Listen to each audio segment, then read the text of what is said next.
All right, I'm going on the assumption that we are back.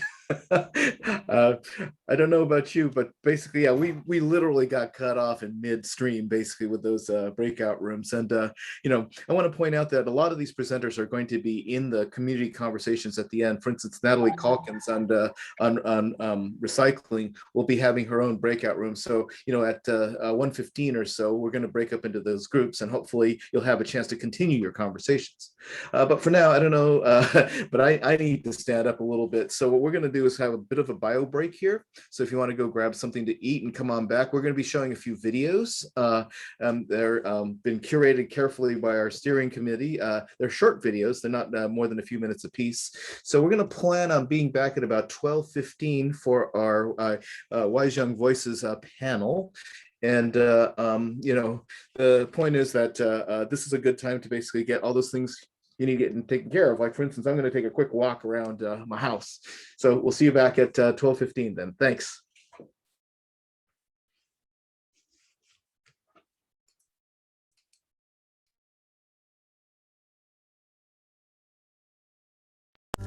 Everything you see here is powered by the sun. We have welding equipment, grinders, lathe and mills and drills. We also have a shop area where most of the fabrication and repair work takes place. This maintenance shop is a base of operations for King County Park staff. It's unique because it's a net zero energy facility. What does that mean?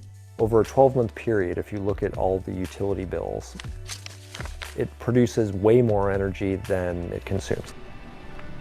Incremental changes led to a net zero makeover in Marymore Park. The places that we live and the places that we work consume a lot of energy. Our policy here at King County is for all of our infrastructure and buildings to have green building and sustainable development integrated into them. But how do you make an old building more sustainable? We look at energy use and production as something that can just come in to a sense of balance. To achieve that balance at the Marymore shop, King County took a two-step approach. Step one, Efficiency first. Replacing the lighting, the HVAC system. Let's drive down our energy use as much as we can cost effectively. Step two, add solar panels. Literally looking at satellite images and realizing, wow, that actually has some pretty good sun exposure. We realized it was going to be a pretty good candidate to do a retrofit and to put the solar panels up. The final result?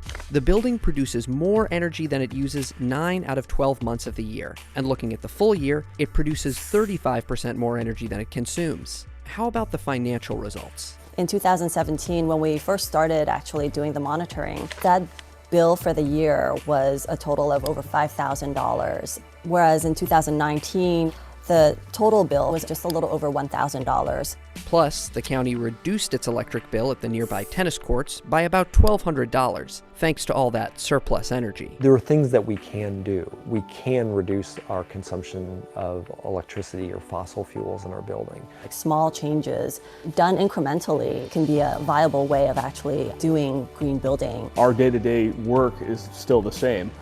We get better lighting, we get better heating and cooling, we get an efficient building that we can be proud of. We can really change our building industry. We want to be an example for the community of what we want to see other people in the community do.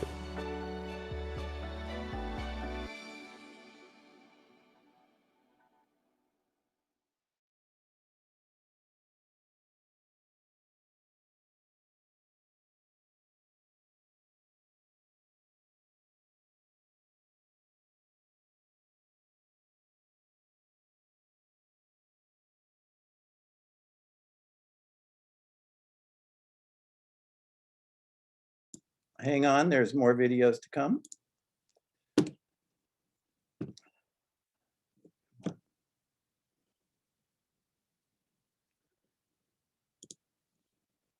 Okay.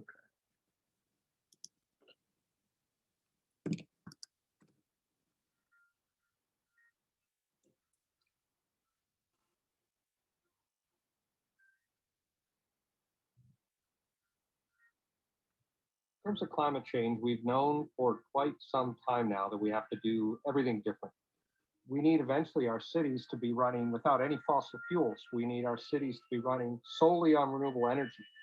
The good thing is, I think we're at the cusp of a huge sea change. Well, Seattle's always been a place that has valued this incredible resource of the outdoors. This project represents a new era for the sports and entertainment industry. Well, in 1962, an architect named Paul Blurry designed this building for the World's Fair. In true Seattle style, we saved the roof, recycled this building. This has been an effort by community through and through. We're going to break ground on this, and when this is done, it will be the best arena anywhere. There's never been a game plan for something like this. I'm proud that this whole project is really about climate and the climate pledge, and not being named after sort of a big corporation. It's actually being named after a vision. The idea that we need to move to a responsible place around climate. Buildings like this were dependent upon gas, natural gas. Well, we're not going to have gas in this building. We're going to be capturing rainwater from our roofs and using it to make the ice. How can you not have a building that's committed to the climate pledge? How can our players not be skating on anything other than rainwater? We got rid of all fossil fuel use. We've fully decarbonized. We've gotten rid of natural gas for everything in the arena. The electricity to make the ice is renewable. All the electricity is also being generated by off-site solar farms. So completely powered by renewable energy. Even the Zamboni's electric. We need to be not only zero energy, but we need to be zero waste. We believe by 2024, we'll be a no plastics building. So we're not just going on the journey. Our fans are going to go with us. Our corporate partners are going to go with us. The two pillars of our foundation are equity and sustainability. So focusing on taking care of each other, these pillars are related. This new arena is actually going to be the first in the world to be certified zero carbon by the International Living Future Institute, the leading green building organization for advanced green building projects, a whole arena that will be a venue for thousands and thousands of people and be part of something that is historic, a truly fossil fuel free, net zero energy facility. When the building opens, our fans are going to walk in and realize that it's not only one of the most beautiful arenas. Every event, it stands for something powerful, sustainability and protecting our earth and its resources.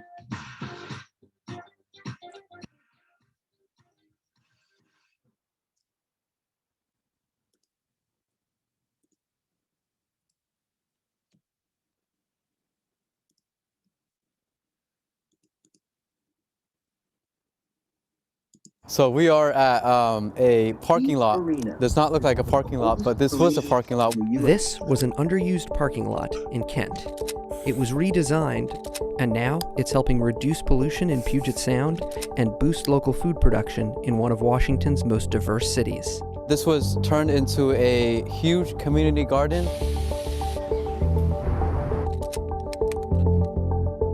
Paradise Parking Plots is unique because it's an extra 1 acre parking lot that was de-paved to put in 50 garden beds.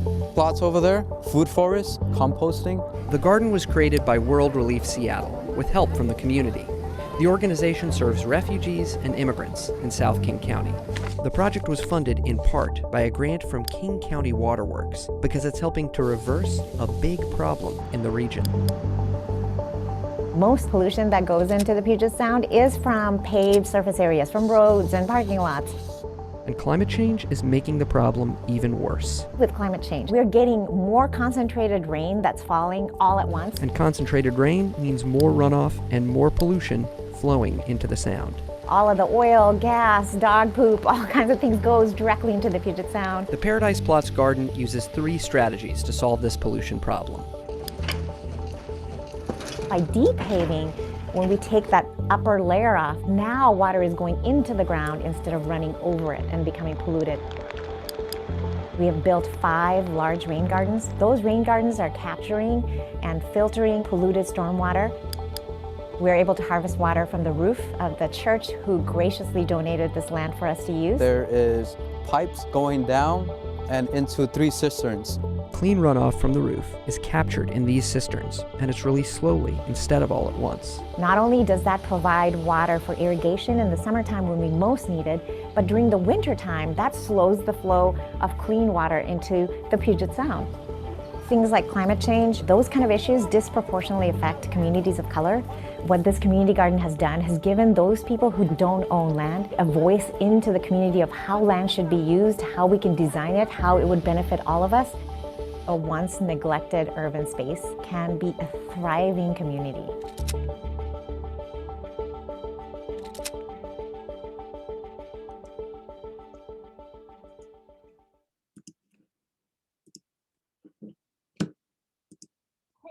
And you can still feel the passion and energy at City Hall as thousands of people from all different backgrounds swelled these streets. Now, the young and the young at heart all came together, sharing one common goal to echo through downtown. The youth are stepping up to help save the world.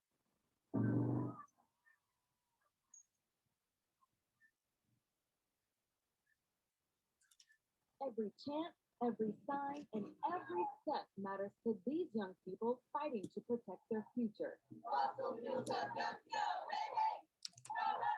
Thousands of youth take over the streets to march in the global climate strike.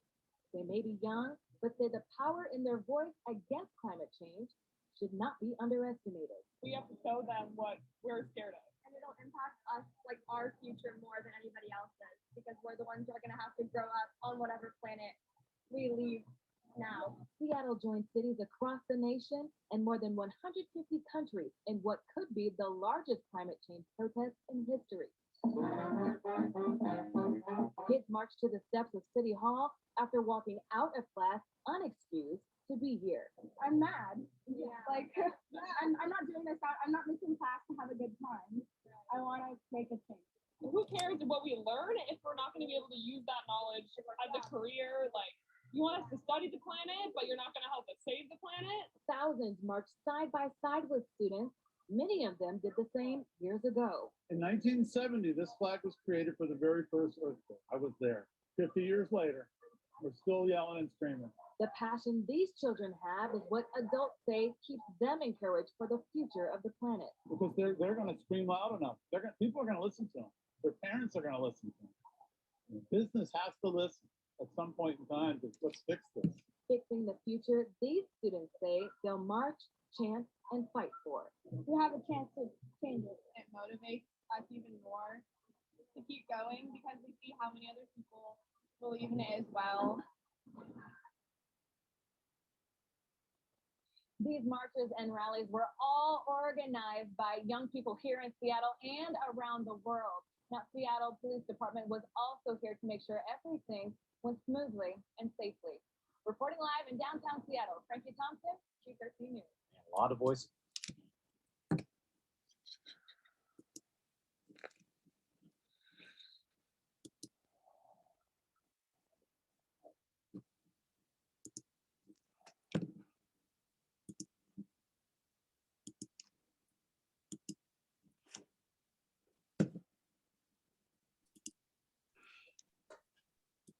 So are we back? Just about. I've got Okay. one other thing I want to put up. So we acknowledge our partners here for allowing us to use their videos in our event. And I'm just, it snuck away on me. Here we go.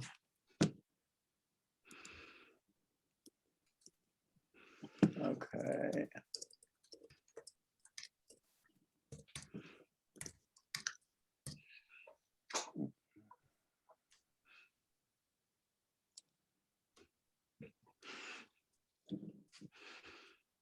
All right, Tracy, you can take over. All right, great.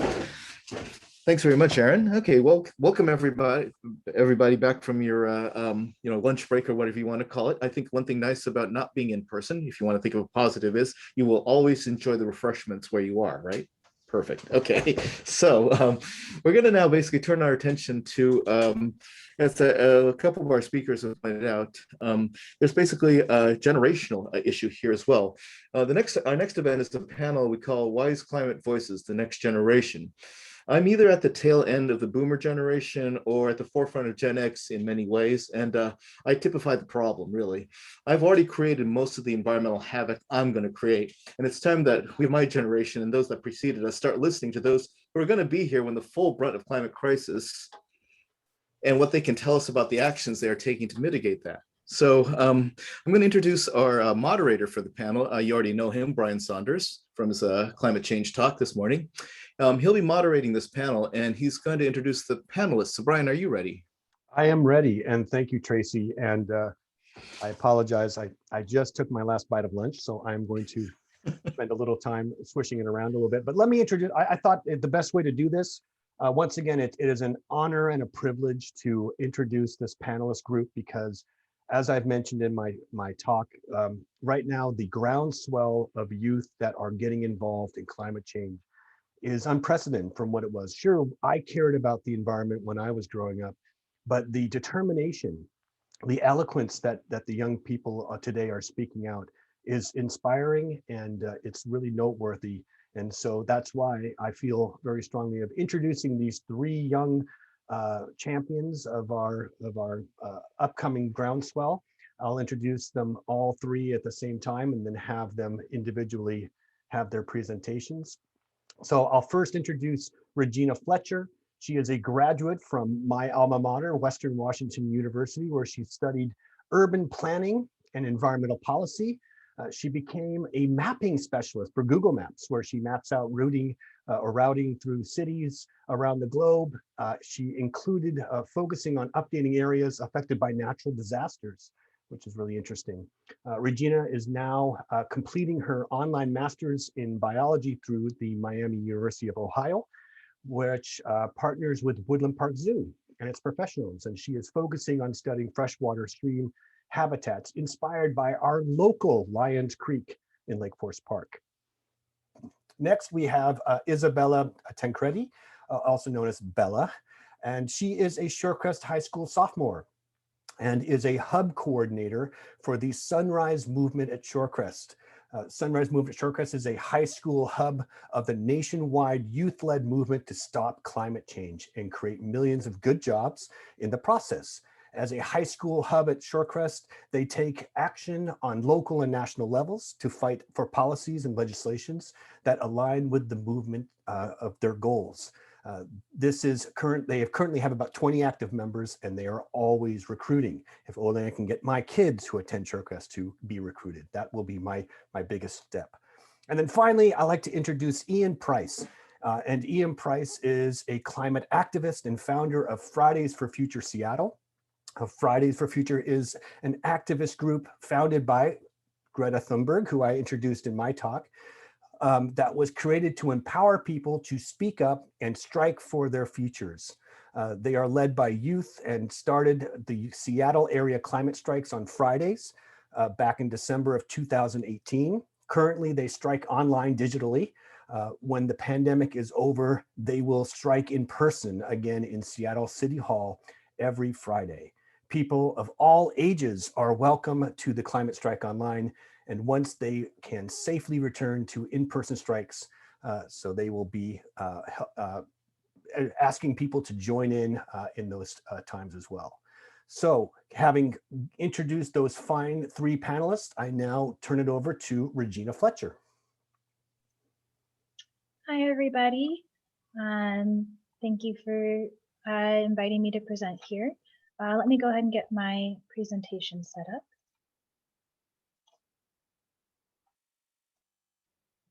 All right.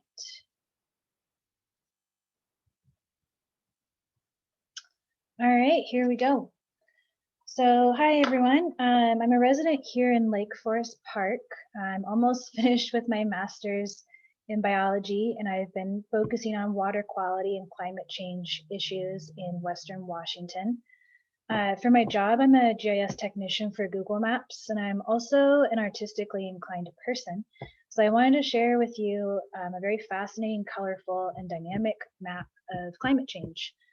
I'll give you a moment here to take a look. You might guess that this is for weather. It was created with graphics from a wind map, but it's actually a map of wildlife climate migration.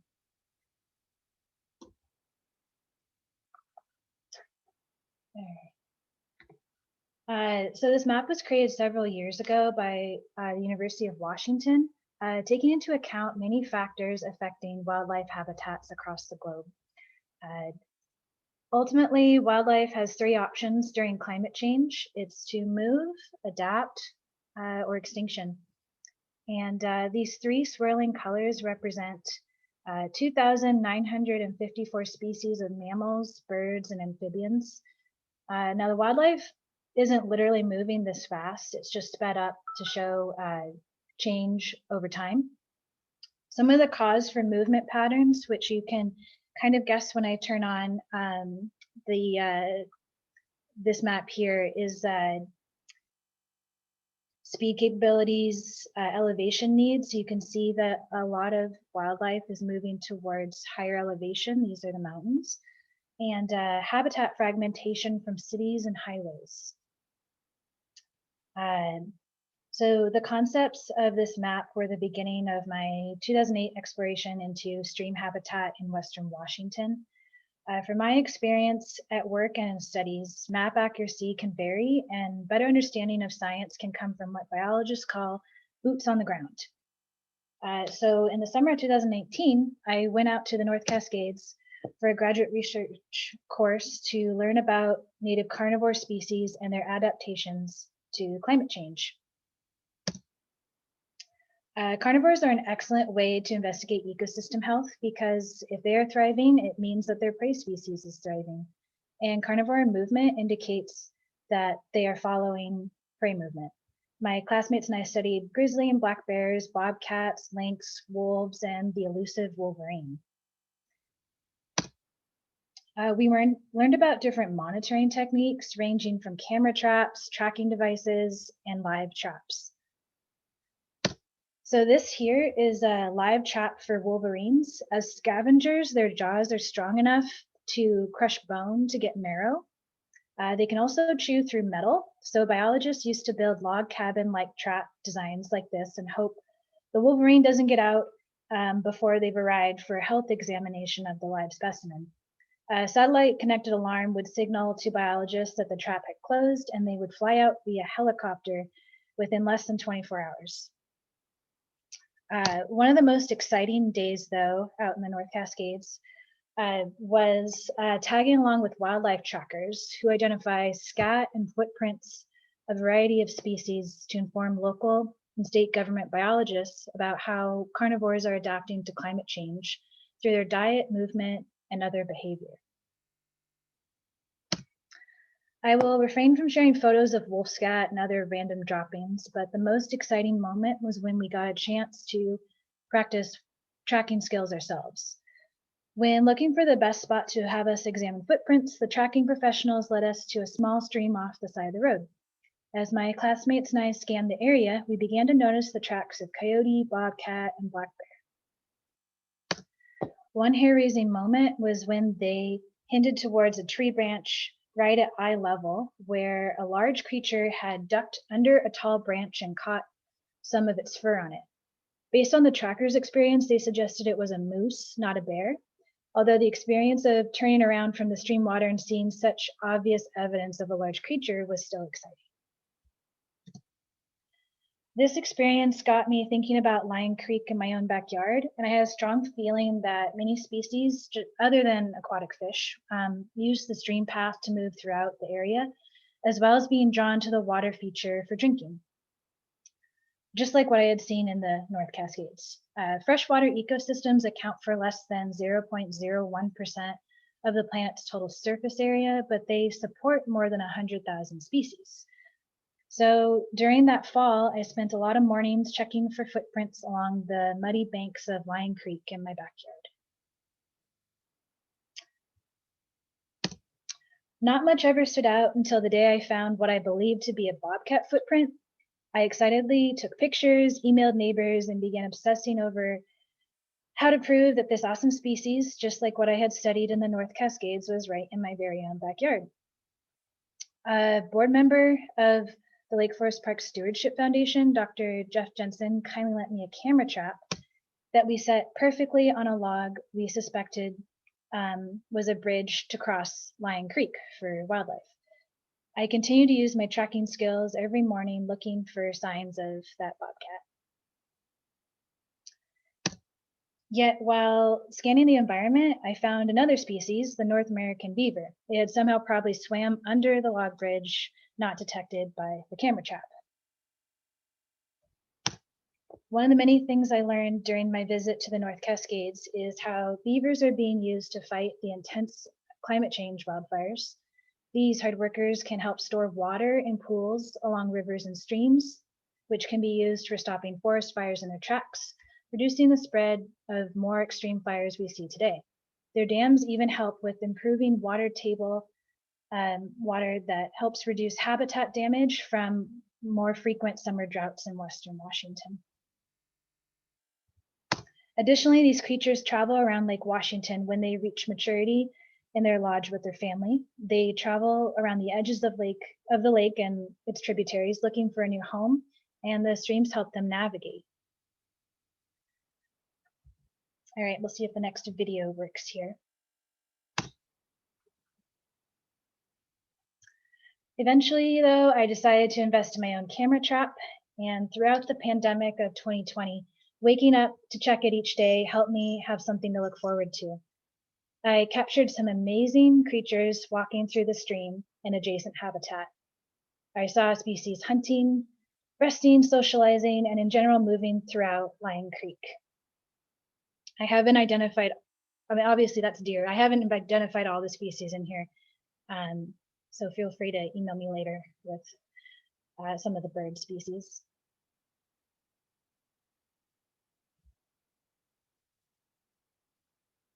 Let's let this play a little bit. This here is some sort of hawk resting by the stream.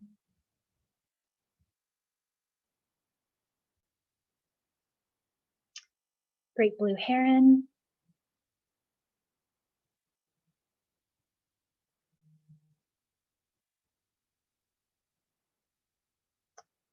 Plenty of deer pictures because they were super cute.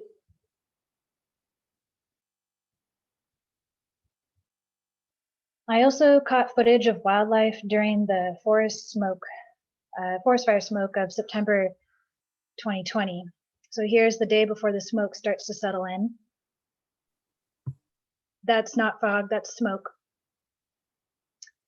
So the next one is when the air quality index was 200 parts per million, considered extremely unhealthy. Oops. Sorry about that.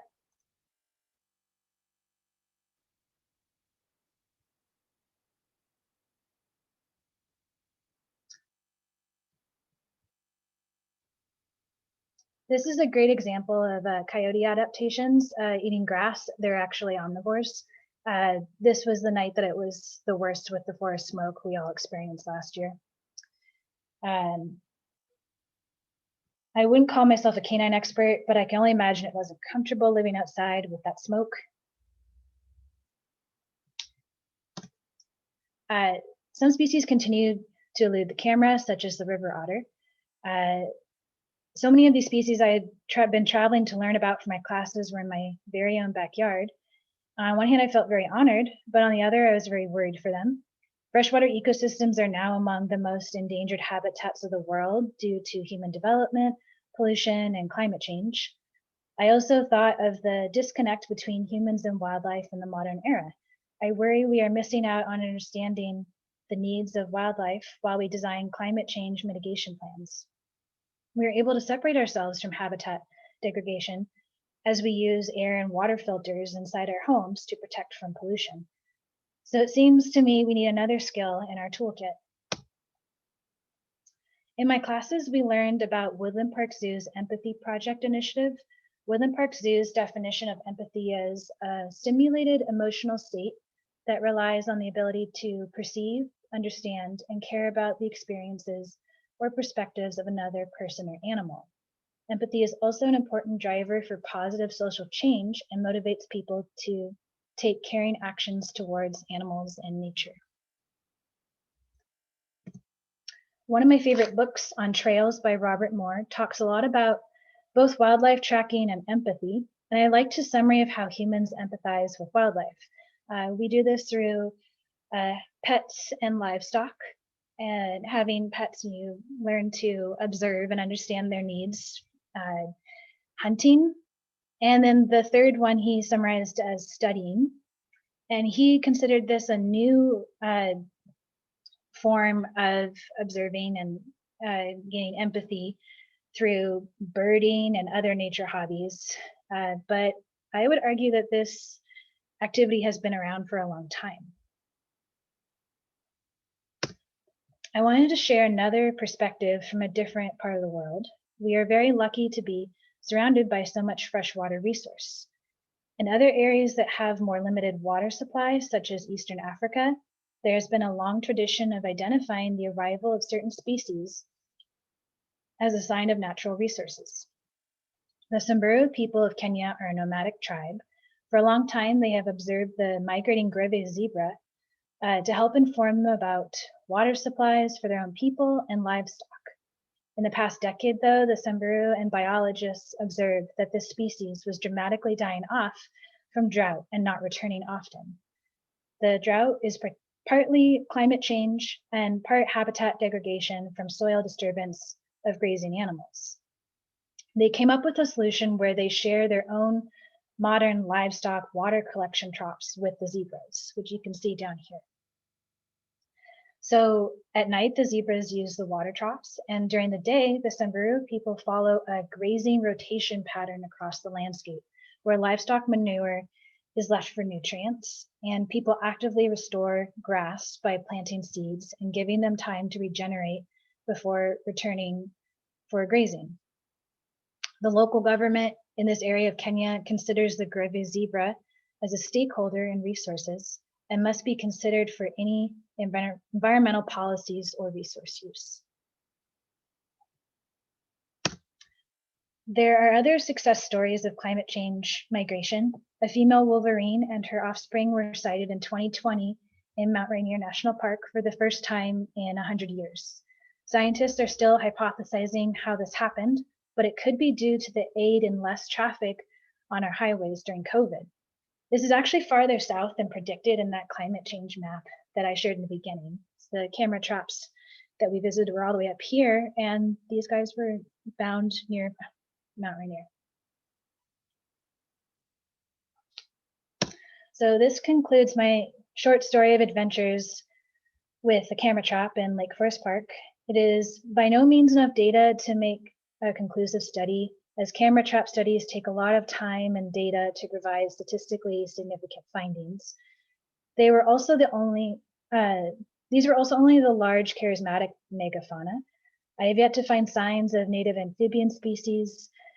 In fall of 2020, Dr. Jeff Jensen led a Salmon Watchers citizen science group where local citizens monitored Lion and Mackler Creek in Lake Forest Park for salmon. And we also have Lake Forest Park stream keepers monitoring water quality of these creeks. But I hope this presentation inspires people to get outside, look for tracks, and to view the world from a perspective of local wildlife. I believe that developing our empathy skills will help us make inclusive decisions in climate change mitigation strategies. Also, please send me a photo of that bobcat if you find it. Thank you. Thank you very much, Regina. And we'll have hopefully time for questions later. Regina, I had one quick question maybe you could answer for everybody who's listening. And that is there anything that you could recommend people in Lake Forest Park or everywhere you live to help be a steward for wildlife in urban areas? You know, you can join local groups and work with others. I think it's going to take more than policies. You know, it really takes team effort to understand your environment, because wildlife doesn't understand property boundaries. So you got to work with your neighbor to take care of these guys. Right. Thank you. All right. So now I think we'll move on to Bella Tancredi from the Shorecrest High School Sunrise Movement. Thank you. Okay, I'm going to screen share here.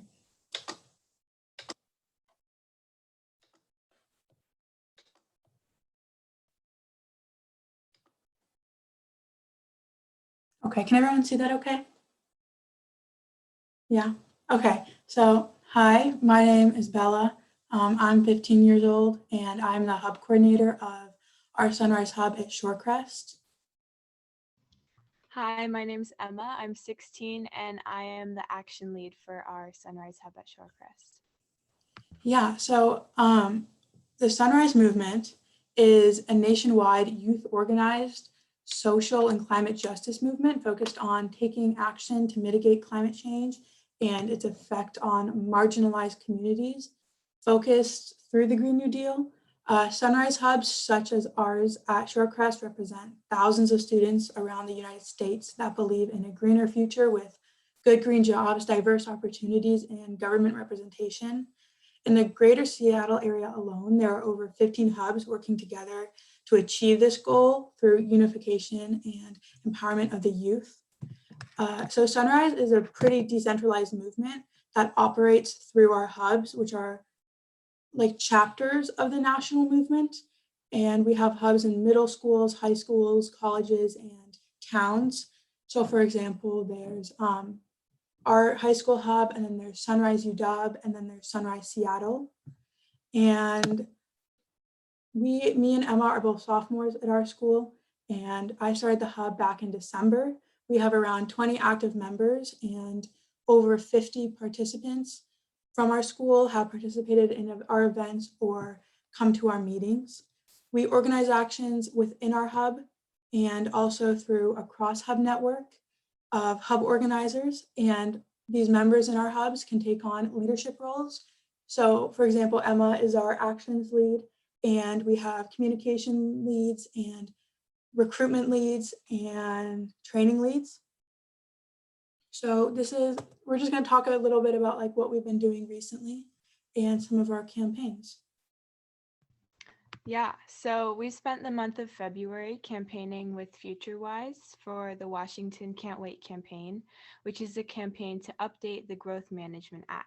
The Growth Management Act, or GMA, ensures that fast-growing cities such as Seattle have a comprehensive plan to manage growth population, but it doesn't currently account for climate change, housing affordability, or environmental justice. We only have the opportunity to update the Growth Management Act once every decade, so it is critical that those three bills addressing those three updates are passed. While the climate justice bill died on the Senate floor, HB 1220, which ensures that cities are planning for housing affordable to people at all income levels, that cities redress the impacts from historic racist housing policies such as redlining, and that cities adequately plan for and allow homeless housing and shelters in a majority of zones, was passed. FutureWise has plans to keep pushing the climate aspect of the campaign in the next years, and we as Sunrise Hub will continue our partnership with them. So on March 19th, we held a banner drop, and there on the right, you can see a picture of us. We called Senator Frocht to vote yes on Bill 1099. And then on the left, you can see a picture of our emailing legislators for the Washington Can't Wait campaign.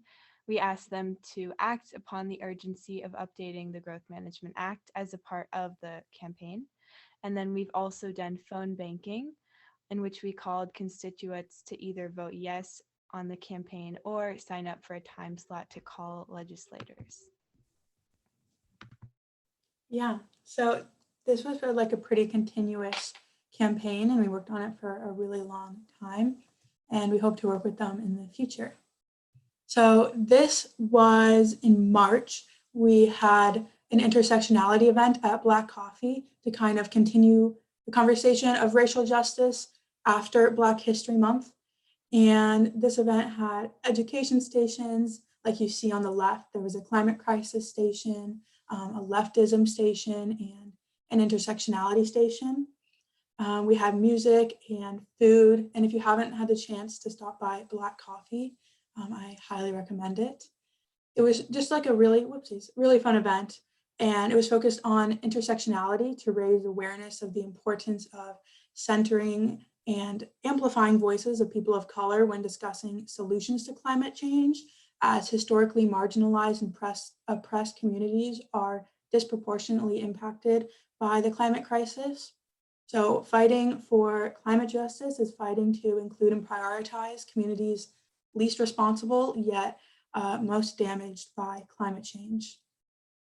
We hope to hold many more events like this with Black Coffee, and hopefully in the future work with Black Lives Matter Shoreline and BSU at our school to hold just this event was really fun, and we like to keep Sunrise intersectional and work on that in the future because we can always do better.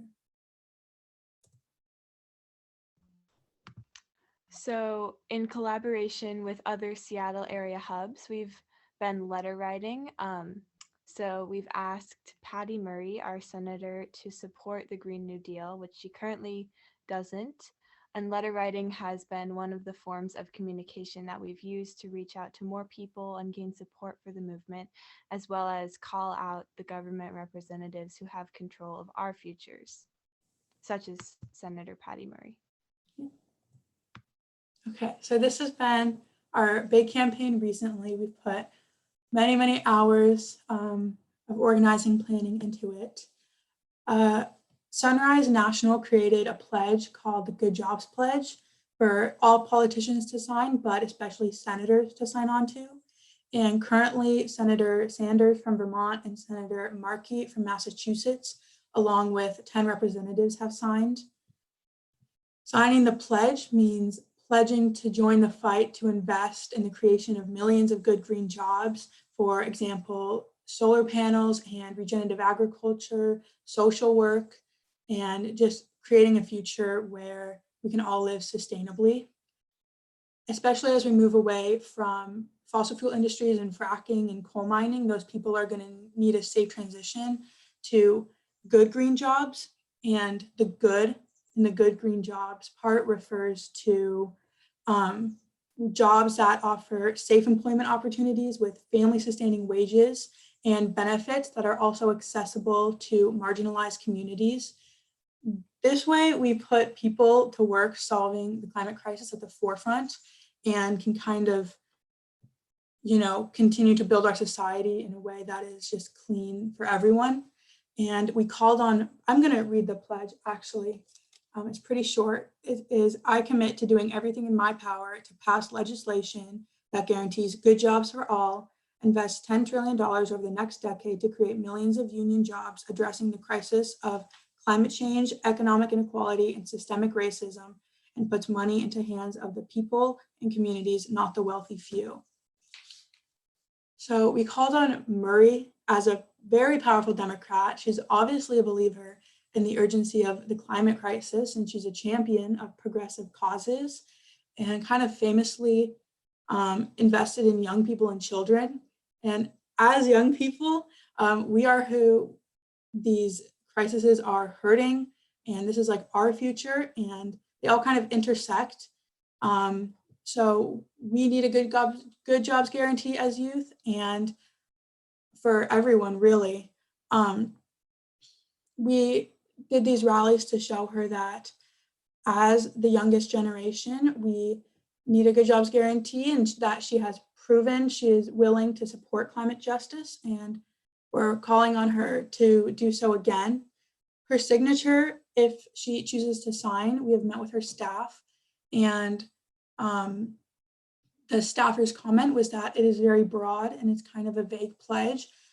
The counter argument to this is that it gives her the room to grow inside it and to kind of really detail that out herself and work with other senators. Her signature will show her commitment to supporting and writing good jobs for all legislation. And we emailed her, we called her, like I said, we met with her staff. And on April 7th, you can see on the far left picture here, we rallied at the Henry M. Jackson Federal Building downtown, where her Seattle office is. And we had speakers and music, and a lot of people showed up. It was a really cool event from, kids from hubs all over Seattle showed up. And we live streamed it, and someone from her office watched the whole thing.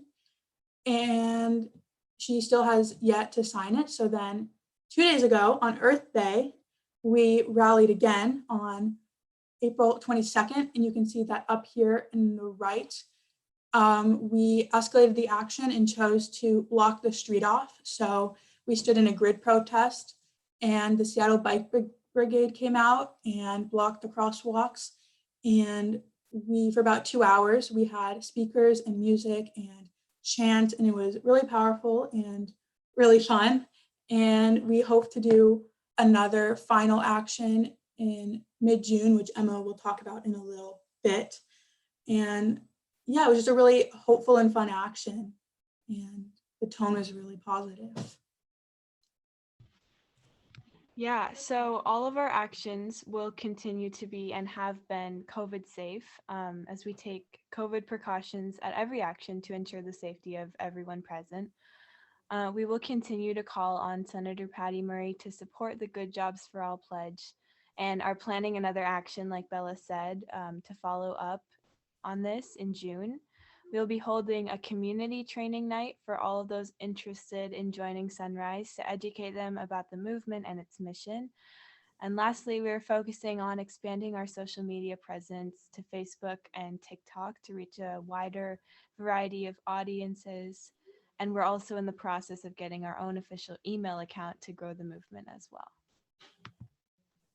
Yeah. So in the long term, we have a lot of pretty big, crazy ideas. We eventually want to phase fossil fuels out of the entire school district, as was done in Seattle schools. And Hubs in the Seattle district created a petition and worked with the school board and district to commit to being fossil fuel free by 2040. We hope to model the campaign, but with a shorter deadline, as we have significantly less schools in our district. We are hoping to create more eco-friendly materials and supplies in schools to cut down on waste in general. For example, we use utensils, which is really unnecessary, and it creates a lot of waste, as you know, we have hundreds of kids who use those each day and then just throw them in the garbage. A lot of our science materials for like labs and everything for sanitary purposes are not reusable, but there are some cool projects that, like, not at our school, but just in the country in general, that are working to create reusable science materials.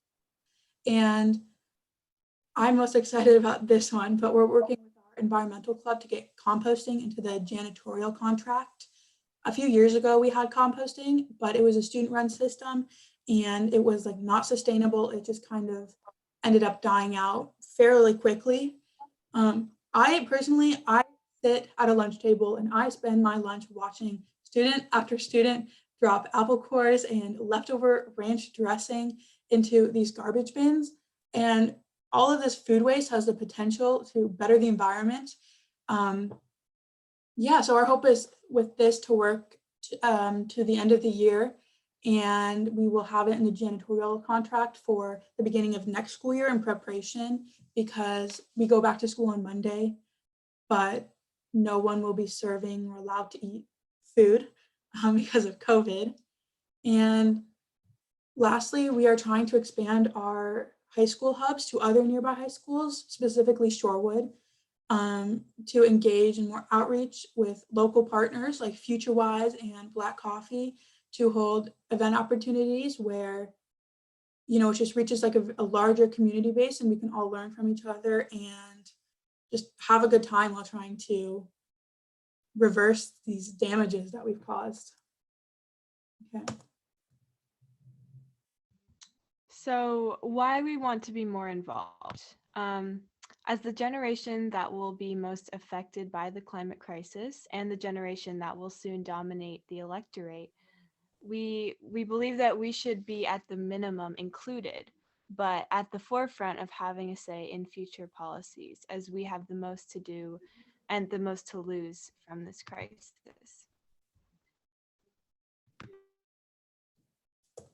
Okay, so in terms of like supporting us as a movement and just as youth in general, this is like the perfect example. This town hall is giving us a voice and a platform in our community without us feeling like we have to scream through all these brick walls to be heard. And we're really grateful for that. Some other ways to support our youth movement is sharing our actions, whether that is word of mouth or reposting on social media or sending it to group chats with your friends or your family. And often youth organizers are labeled as too young or lazy or underinformed, which is not true. We are educated and we're extremely organized. This is a very organized movement, and we have really good ideas. This being said, we do love to learn from others, and I've already learned so much from all of the other presenters and so much from the meetings that I attended with the steering committee. And just to call some people out, that includes Sarah and Sally and Ed and Aaron and Brian and Tracy and France and just everyone else involved in this. I learned a lot today and over the past couple months, and we really hope to do more and stay involved in our local Lake Forest Park community, along with Shoreline and then Washington, and on a nationwide level. And we'll put some links in the chat after I stop screen sharing, but you can go to www.sunrisemovement.org for the national website, and it kind of has all the information you need to know there. There is a hub map where you can see all the hubs all over the country, and it's pretty cool. So we just want to say thank you. This is the end of our panel. And again, thank you to the steering committee. And we hope to see everyone here at Actions in the future. You can contact me and Emma through our emails here. And you can follow, if you have Instagram, our Instagram tag is @SunriseShorecrest. The national movement's Instagram is @SunriseMovement. The QR code right there scans to our Instagram page, Sunrise Shorecrest. And that's kind of where we update how our events went and what upcoming events we have. And you can contact us through there and everything. Yeah, again, thank you for this opportunity. And we really hope to see you guys in the future and get to speak at more town halls like this and hopefully make this an annual thing. Yeah. Wow, thank you, Bella, and thank you, Emma. You make my high school look very shameful, unfortunately. The only question I have, and again, we'll have questions later at the end for both Bella and Emma, so please hold on to those. I see there's a bunch of questions people have, but do you have a regular meeting right now? Is that posted on your website? Yeah, we do. We were meeting at Fridays from 12:55 to 1:20, but now that we're going back to school, it is Fridays at, I believe, 11 o'clock. Emma, do you remember what we talked about? I think we said 11:30. 11:30. And our Zoom link to the meetings, anyone can join, is on our Instagram. This is what the Instagram page looks like. And in the bio where it says Linktree, you can click on that. And the bottom link is the Sunrise Shorecrest Zoom link, or you can email me and I can send it to you directly with the times and everything. Or if you just want to be added to an email list where you can get updated on events and everything, I'll put my email in the chat again. Great. Incredibly inspirational. That's awesome. Well, let me now move on to our final panelist, E.M. Price from Fridays for Future Seattle. Hello. I'm gonna share my screen real quick. So I'm with Fridays for Future. Let me just get this into the presentation mode, sorry. I'm with Fridays for Future, and I was the founder of it in Seattle. And it's really interesting how much it grew. I started off at just one, and we have these demands which we really would appreciate, that if you're ever like talking about anything that reference these there, you could just take a photo or anything, but these are the official Fridays for Future demands at the moment. And the Fridays for Future, I think someone mentioned it earlier, but we do it every Friday. Right now, in these times, we do it digitally because it's not safe to go in person. But after, once the pandemic is over, we do it on Fridays at Seattle City Hall. And rain or shine will be there. Yes. our demands are we demand you stop any new fossil fuel infrastructure and existing fossil fuel extraction, including pipelines. We demand comprehensive, non-Eurocentric, and intersectional climate education, including literacy on climate justice, environmental racism, ancestral and indigenous wisdom, and historical movements, disability justice, green careers, and sustainable living. We demand that you stop systematically targeting the global South and Black and Brown and Indigenous communities through environmental plunder and the exploitation of their lands and neoliberal policies. We demand to get to net zero emissions by 2030, not net zero by 2050, including concrete plans regarding how to get there by annually bidding carbon budgets. We demand that countries increase their commitments to be in line with the Paris Agreement target of 1.5 degrees Celsius of warming, which is already a compromise for the Arctic, Amazon rainforest, island nations, and much of African continent. We demand the global North countries recognize the climate immigrants. We demand that governments enact policies to protect land defenders and acknowledge our right to peacefully protest and mobilization. Am I allowed to do questions? Oh, yeah, we can. But first of all, Ian, do you have a Zoom link that you might want to share with people as far as where you're meeting digitally right now? Is there some? We're not meeting digitally at the moment that I know of, but we're just it's just a quick thing that on like every Friday you can just maybe go outside or whatever you're doing, just maybe make a sign or something and just take a photo and send it. There's lots of hashtags. There's one that is hashtag digital strike for climate. There's one that's hashtag mind the gap, which is a really interesting one that Greta started. If you want to understand that, it's really interesting. I would recommend it. It's Mind the Gap and it's Greta. You can pretty much find it anywhere. Yeah. And Ian, do you want to share what school that you go to, what you attend, and what groups you support? I support like Fridays for Future, Sunrise Movement, like any group that is really helping, I will support and help, like Plant for the Planet, all of those. And do you want to share what school that you attend? I attend SAS. Well, that concludes the three panelists. And I think now would be a great time to open it up for questions for everybody. If somebody has a question, go ahead and unmute yourself and ask away.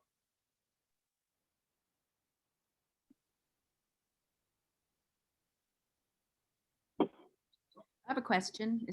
Do we just speak up, Brian? This is Sally. Yes, please go ahead, Sally. Well, thank you first, all of you who presented. I'm always so impressed whenever I hear the youth and the movement that you're making.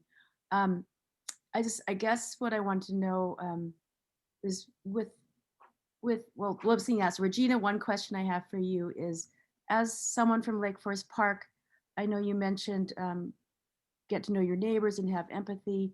Is there something also that we can be more direct about in terms of making our creek sides and our yards more empathetic for the wildlife? And then the question I have for Bella and Emma is, I know Sunrise is a youth movement, but is there some way that we can support you guys? So those are my two questions.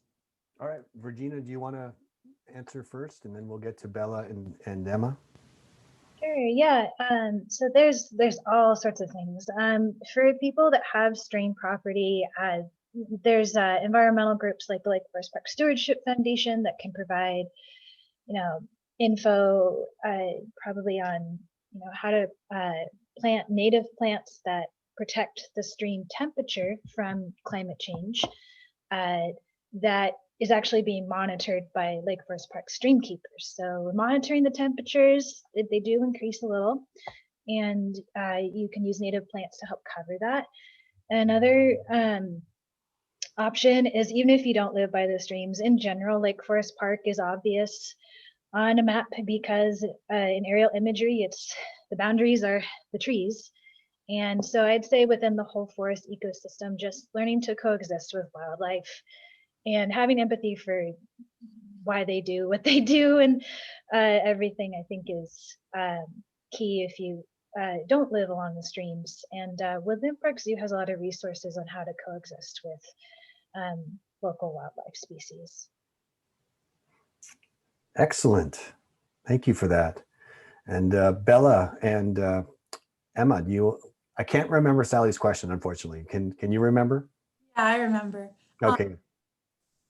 For adults to get involved, we love to have everyone come to our events and our actions and even our meetings. If anyone feels like they have a specific thing they want to come learn, or if they want to talk about something, like Brian, everything you said was really cool. And for example, we have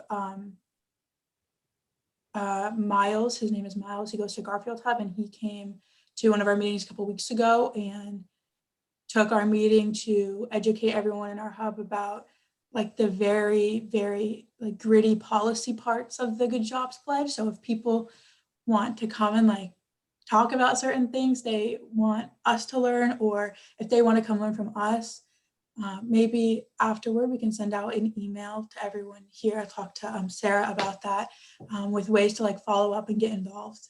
And yeah, there was another question in the chat about why Murray is important.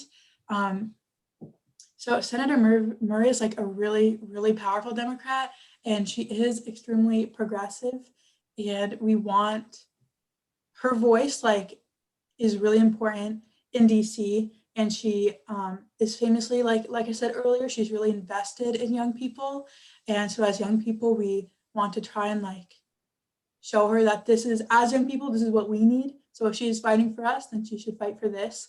And yeah. And have you tried to contact Senator Cantwell as well?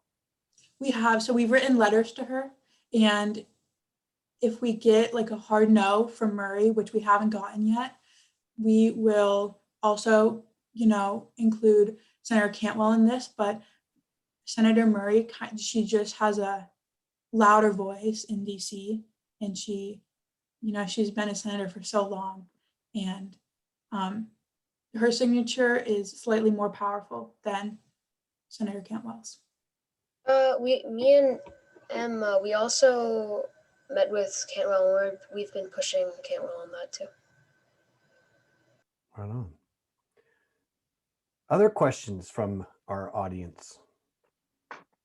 Hi, this is Philippa Cass over here, and I was wondering about the contract for the composting at the high school and how that's going, and if there is any help that the rest of us in the community can provide in making sure that happens. I think it's a really cool and important thing to be doing. Thank you. That's really nice. Not yet. I think there eventually, yes, there will be. We are still in the process of drafting what we want to be done, and kind of our email and beginning ask of the district. And once we kind of get that running a little farther, we will definitely get everyone involved as much as we can, maybe with a petition or a community night. Sorry, I just saw that. The contract is for shoreline schools, specifically Shorecrest, but if we can reach it to all of shoreline schools, that would be obviously way more incredible. So yeah, I hope that answered your question. Well, it did, and I just want to tell you, I sit on the regional solid waste advisory committee, so for the county. So I'm very interested in this, and whatever I can do to help, please stay in touch. You can also find me on the city council page here in Lake Forest Park. Okay, perfect. I'm going to send you an email then. Thank you. This is Donna, and I learned about your group several years ago and was really impressed. And I'm on a monthly basis, and I think of donating, and I think that goes probably to the national group. So I'm kind of curious, how does that translate or filter down to local groups like you if you're donating that way? Yeah, that's a great question. So the National Fund hubs, local hubs, so for example, West Seattle Hub, they are kind of the finance hub for all our cross hub events because they have the most money from national. And we use that money to just help organize our events so we can be more successful. And there is it's a little cloudy because I haven't set it up for my hub yet, but there's a finance system for hubs that they can apply for through national to get money grants for actions they're planning, or if even there's a very heavy emphasis on like the health of everyone in the hub. So if someone in the hub is like really struggling with like food, or if they need help to like help you in order to help a movement, you need to be healthy yourself, and there's kind of a large emphasis on that. So it goes to making sure that hubs are sustainable and can just keep doing actions and stuff. I can be more specific also if you want. Well, it sounds like doing both is good. Not only doing the national, but also helping out locally where you can. Yeah, so your money probably went directly to our action, the April 22nd action. We needed like sound system, we needed food for people, we had a very small $20, but like paint for banners and everything, just to keep everything looking nice. Yeah. France, did you have a question? No, actually, Philippa asked it. Oh, okay. And there was a question, Bella, from someone from the audience that asked, how do other schools like Lincoln High School, how can they be involved in the Sunrise movement? Lincoln High School has a hub. Oh, they do? So, yeah, I can, if you want to give me your email, I can send you the contact for the hub coordinator of Lincoln High School. And I can kind of, Isabella, I can help you set that up with your little sister. That would be so great. I would love to help you with that. Yeah.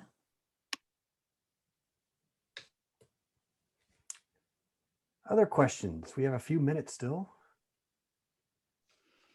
Brian, I have another question. This is Sally. Oh, and also Ann Stadler has a question that was so do you want me to read Ann's question first? Yes, please, go ahead. Okay, so she asks Bella and Emma if you've asked Senator Murray to meet with you in person so you can converse with her about your program and ideas. We have. She is in DC right now for a very long period of time. So the next best thing was to meet with someone directly on her staff. And we did that last Thursday, actually, or last Friday, with other hub organizers. And she reacted really positively to our meeting. And she said she was going to bring our enthusiasm and ideas and requests to Murray in the next couple of days when they met. Yeah. We hope in the future to meet with her in person though. So my question is actually to all of you on the panel.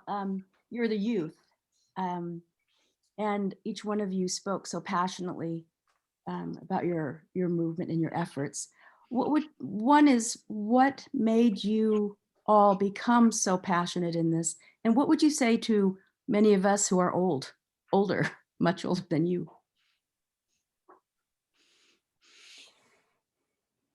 Maybe we could start with Regina. Can we start with you, Regina, and then we'll move on to the others?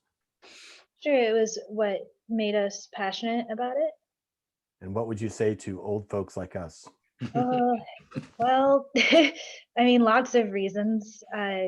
Climate change is, initially it started out as something that I thought we could entirely prevent.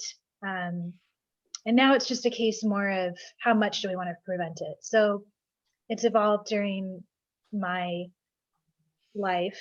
And yeah, it's just a major change, and I still think the effort is worth it. There's a lot of smart people, so yeah. Emma and or Bella, either one. Yeah, I can jump in.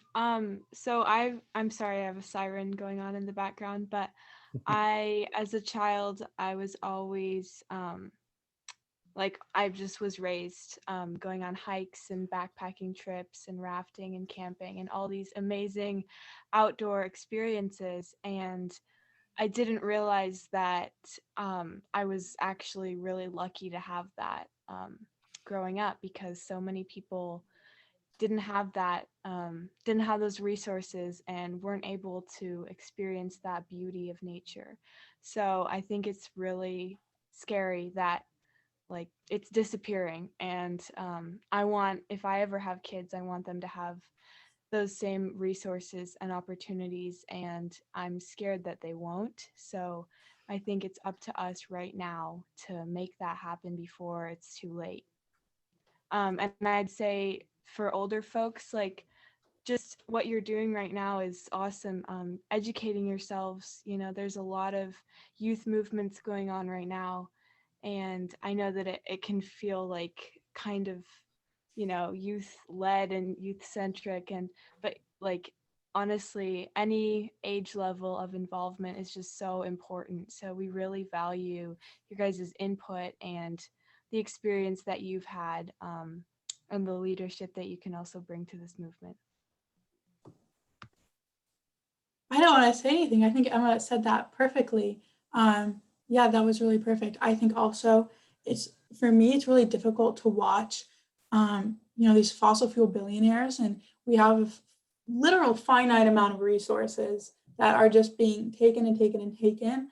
And the solutions are like right here, and they're so clear, and they just need to be implemented to make happen.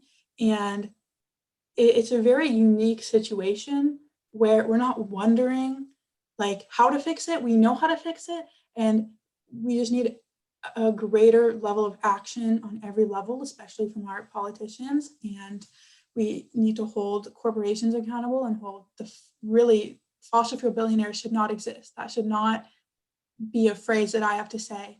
And I agree with Emma, it can be kind of like isolating to try and fight the crisis, and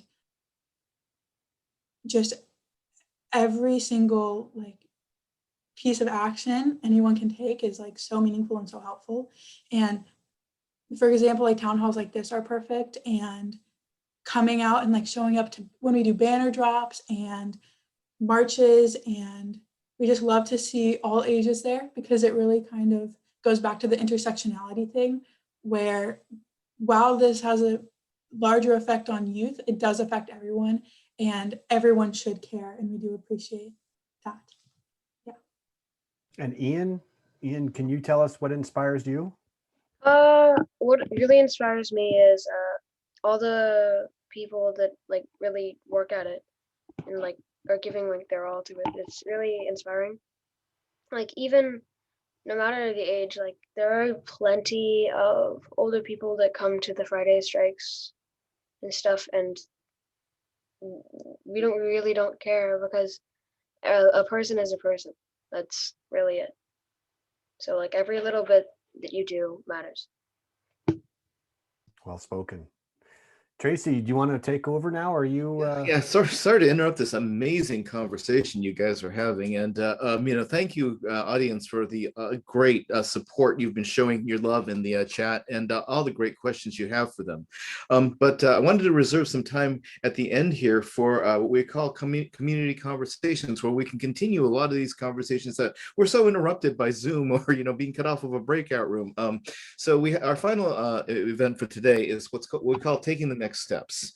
And what this means is that you'll see in your display the ability to join these rooms again. And again, if you hit not now, then you can actually see at the very bottom at the 1:15 time slot, there's basically something like 11 rooms. And Aaron, correct me if I'm wrong, but we have the ability to add more rooms? No, we do Okay, not. no. Okay, all right. So if basically you don't see something of interest to you, go to the general discussions one. That's the last one on that list. And that basically is kind of our catch-all. The reason we're having this is because, as I said, it's to continue the conversations, but also, we have a prompt, and I don't know if you'll be able to see this. So I'm going to tell you what it is. We want every breakout room to basically have a group name, pick a group name. We want you to come up with what's the climate crisis related concern that your group has, 1, 2, however many. And then finally, what's one step that in the next couple of months your group can take?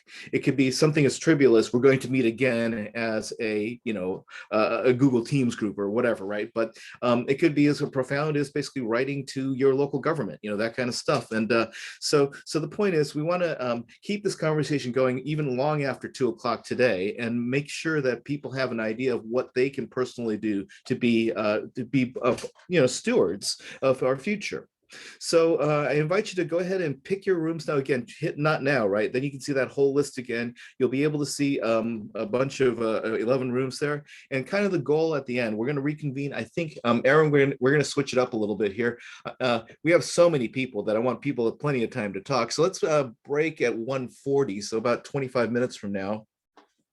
And when you come back, 3 sentences from each team, each breakout room, about basically what you're going to do, right? And identify yourself as well. So we'll see you on the other side.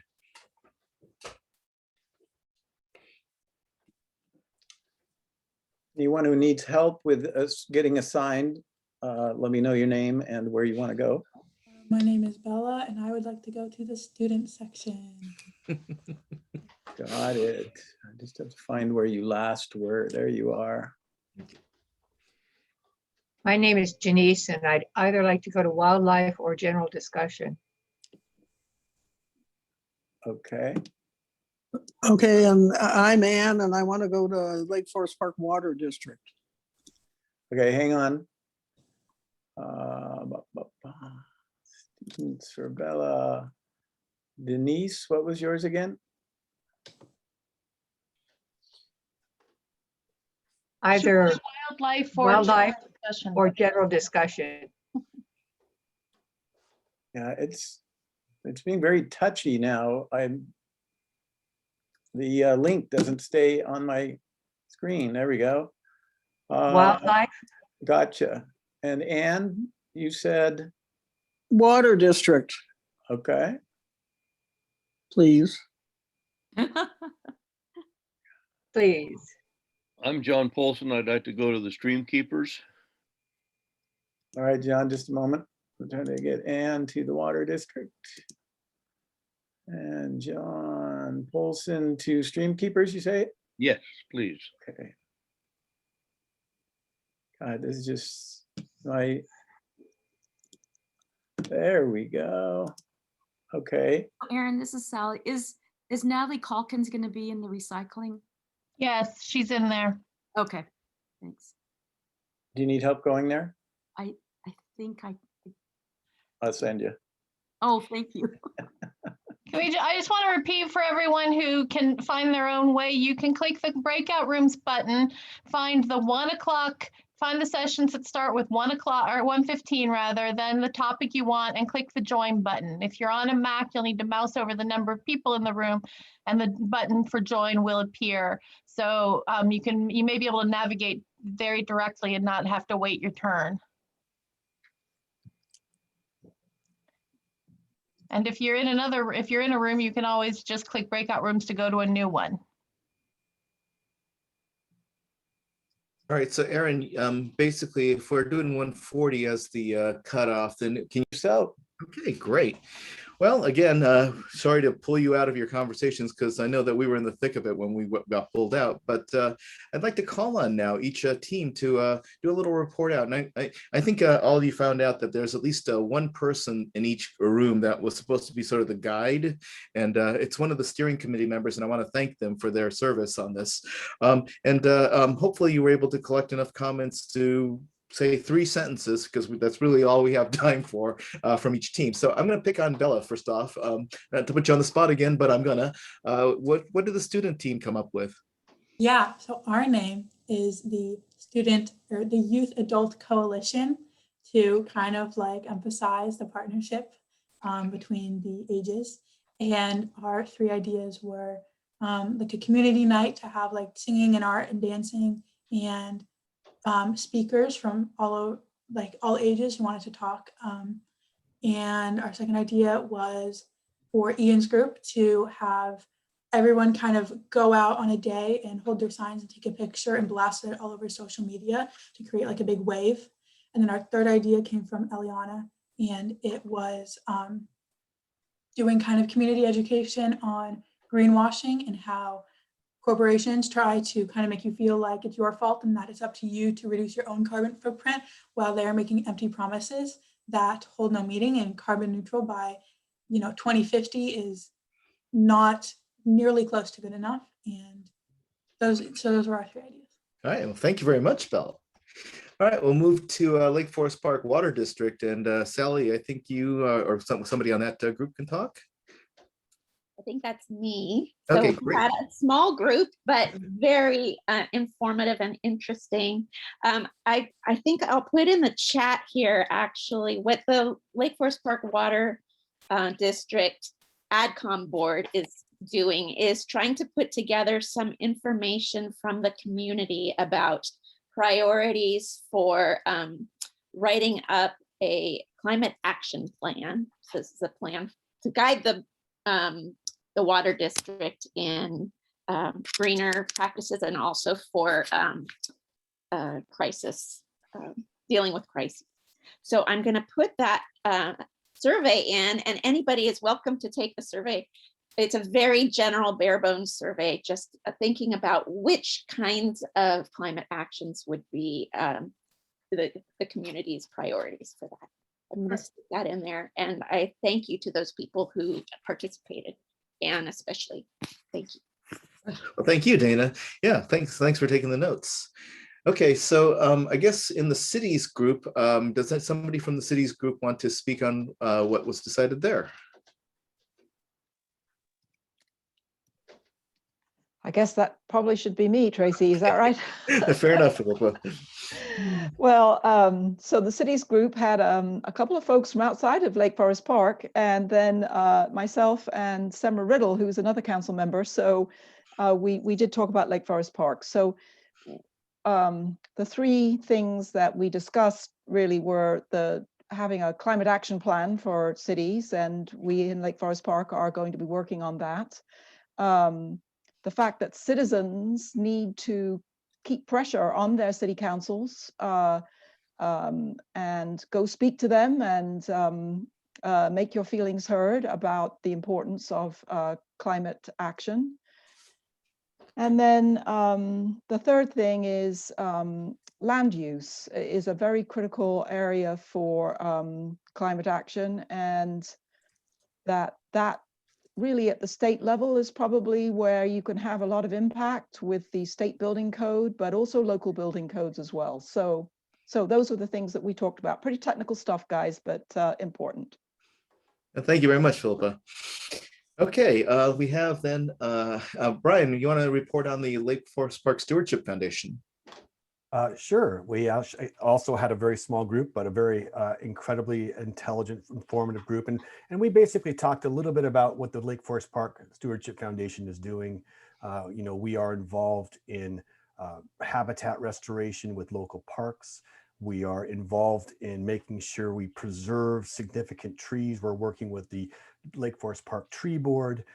We are advocates for climate action and air quality. Stream preservation. So we have many hats. And I think one of the most amazing things that we talked about in our group was just the ability for us to evolve and change the way that we think about what is normal and what's normal and what's not normal. The whole idea that as we try to combat climate change, we are going to have all this job loss and economic loss. And we all have just recognized that that's completely a false statement. It's a fear tactic used by other groups, and we actually think the opposite will happen. And I was really impressed to hear how our group all thought about how this is going to be an amazing change that's going to be beneficial for most people. Not to And put I also will put the Lake Forest Park Stewardship Foundation.org, our website, in the chat group for those who want to see what kind of activities we're doing, and we'll be constantly posting and updating our event menu. So not to put you on the spot, but what's the next step for you guys? Well, we have several next steps. We right now have been talking, and I don't want to step on Mark Phillips' toes right now, but we are in conversations with the stream keepers and perhaps merging the two organizations to help keep our streams monitored and healthy. We are also involved in the planning commission for the town center, which, as we know, is going to have apartments put down there, and we want to make sure that's done in a very ecologically sustainable way. So we have, as I said, many hats, and of course we're always involved in local development issues and planning, that kind of thing. But I mentioned the tree board and everything like that that's going on. Cool. Well, thank you. Yeah. Okay. So from the wildlife group, Regina, do you want to report out? Sure, yeah, sorry, we didn't stick to being able to answer the question, but I can summarize real quick. Other people have seen the bobcat. Wildlife has been slowly moving up the streams over the past couple of years as culverts have been replaced in Lake Forest Park along Lion and McAleer. We brainstormed, tried to think about other ways to help more urban environments like Lake City. Again, culverts might be a good way for migration. And we also thought about other ways to monitor wildlife, like maybe more camera traps. And I brought up Woodland Park Zoo has a carnivore, coexisting with carnivore project, where they actually other people can upload cell phone photos or pictures of footprints. And so you can get a collective understanding of wildlife movement through that map on their website. Very cool. So do you have next steps? Oh, next steps, keep monitoring and talk with more people and look at how town center is about to be changed in Lake Forest Park, possibly for the better for wildlife. Nice. Great. Thank you. All right. So Mark, do you want to report on stream keepers? Oh, sure. Yeah, I suppose the main issue that we talked about related to the topic of the day was the warming of surface waters in general, and including our two streams in Lake Forest Park, that general trend. So we talked about also the issues of pollution, specifically tire residue that's really emerged as a key culprit in what's called pre-spawn mortality in our streams, many streams in Lake Washington, where salmon are not able to enter them. They die pretty much immediately, at least coho salmon do. So we talked about the replanting of riparian streamside areas as a kind of an overarching strategy that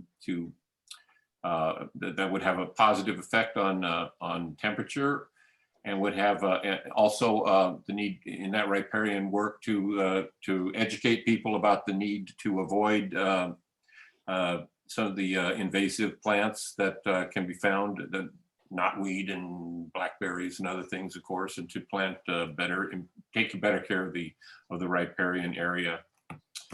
We talked about car washes, educating people, encouraging people to use commercial car washes, and a conversation about filtering of stormwater runoff, and talked a little bit about some of the efforts, some of the initial work that has been done in that area and how much more there is to do, whether that, as I suppose, an alternative towards better management of road residue, the tire residue we talked about, until there's some effort to maybe remove that particular compound from automobile tires, which there do seem to be people trying to work on that.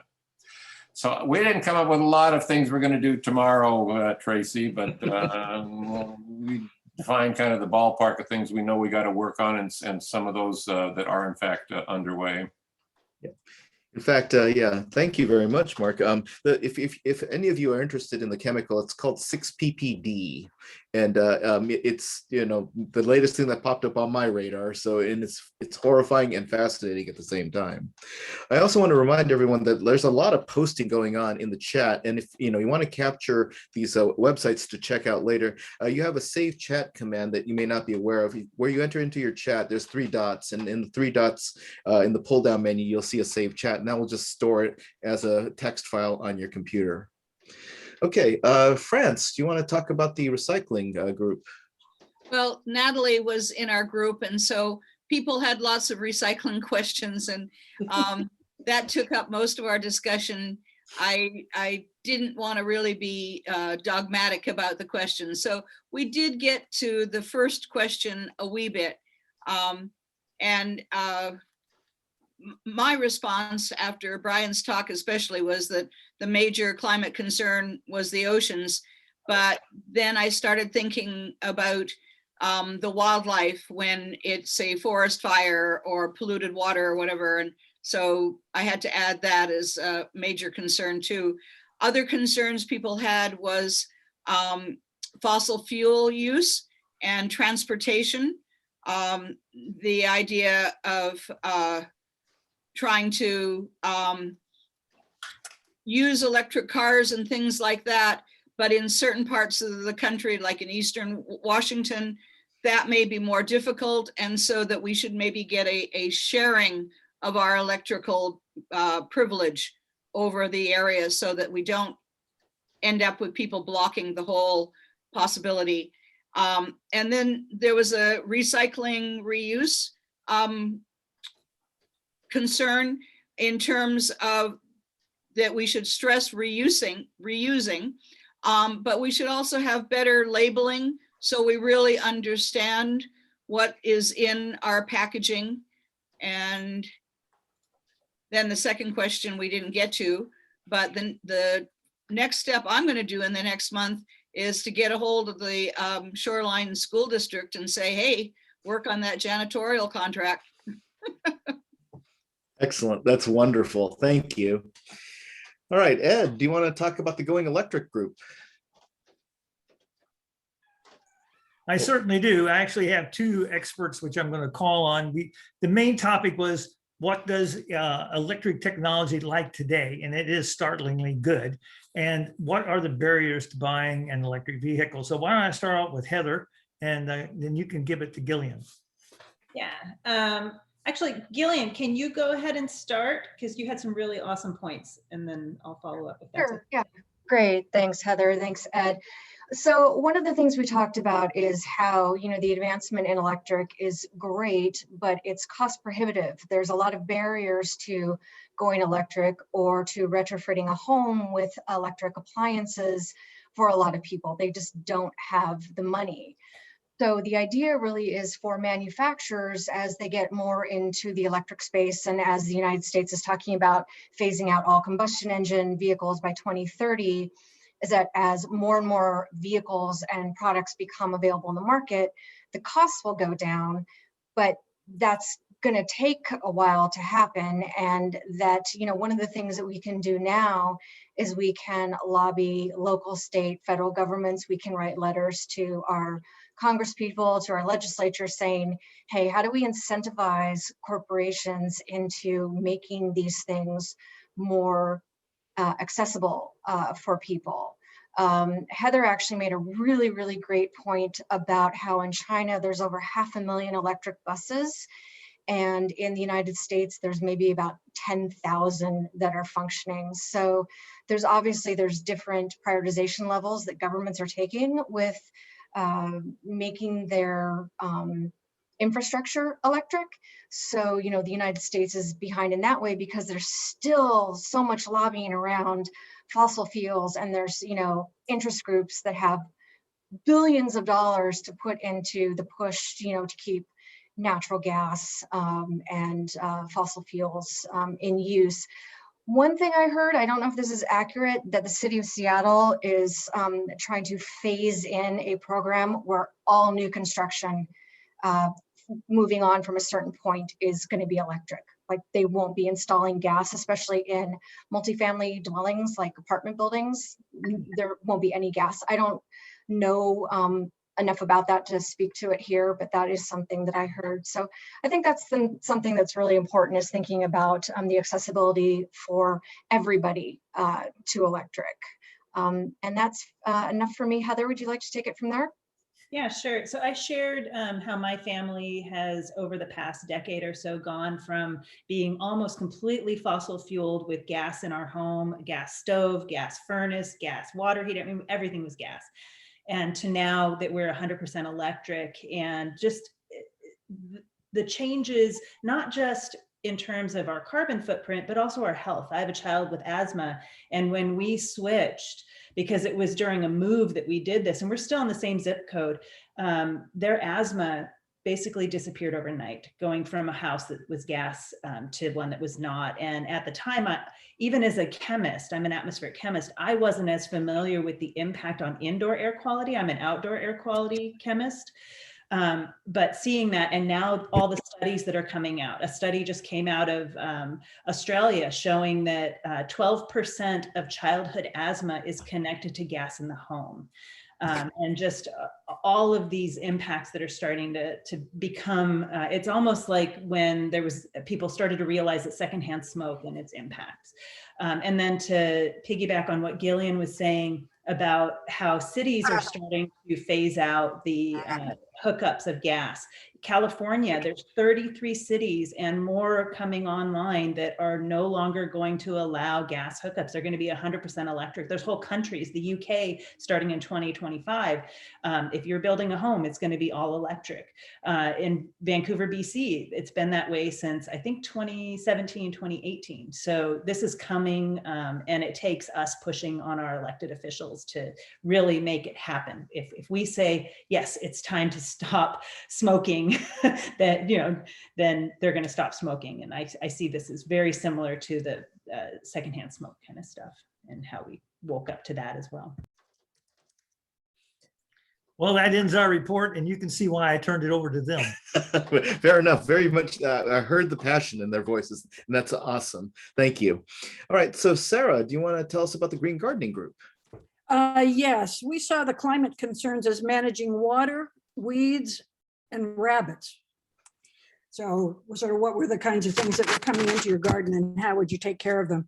And one of the things we decided to do was Amy popped into our meeting, and there's a master gardener there, and they are going to work together to do a presentation on prepping your garden for climate change through third place. So we're looking forward to that, and we'll send you all a notice when it comes. And we're hoping that the water district people will figure out how to get us rain barrels again. So we're just going to pass that over to the water group. So, nice. Thank you so much. Yep. Okay, well, thanks all of you for all your thoughts. You know, and I'm going to wish you the best of luck and courage in carrying out your actions, because some of them are just really going to be a long slog. Perhaps at the next town hall, you'll be able to report back to us on your successes, and looking forward to that. All right, so before we leave today, I want a big round of applause for the organizer of this event, Sarah Phillips. Without her pushing it, it would never have happened. So thank you so much. Yeah, she's been herding us cats for a few months now. It's not been easy. And I'd also like to thank the steering committee, our steering committee, who served as the guides for the last session, and appreciate all of your work, folks. That's wonderful.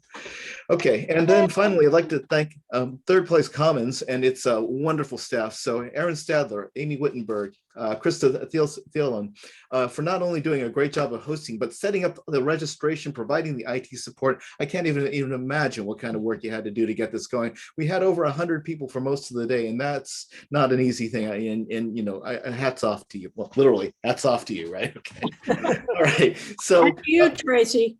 Yes. Thank you. Thanks. No, it's been a wonderful Yay. thing hosting all of you. I appreciate the opportunity to do this. And I want to basically say, you know, our next steps as a group is we have your email. So you'll probably get a follow-up email directing you to where our resources are. I understand we're going to be showing the recorded sessions as streams on the YouTube channel that I think Third Place Commons has, but we'll get back to you with the details on that. And some of the links and other PowerPoint presentations will be related to that. So we'll give you all the instructions on how to access this. So for my final thought then is basically, I've got this shirt. Speaking of shirts, it basically shows 3,000 sols, which is what we call a day on Mars, for Spirit and Opportunity rovers on Mars. And I want to point out, if Mars is our plan B, we better stick to our planet A, right? You know, we got to make that thing work. All right, so thanks for coming. Thank you. See you in the community. I've just posted my email in my in the chat there. So if you have any comments about this, please feel free to forward it to me, and I'll forward it to our steering committee. And get vaccinated. All right, take care, everyone. Thank you for coming.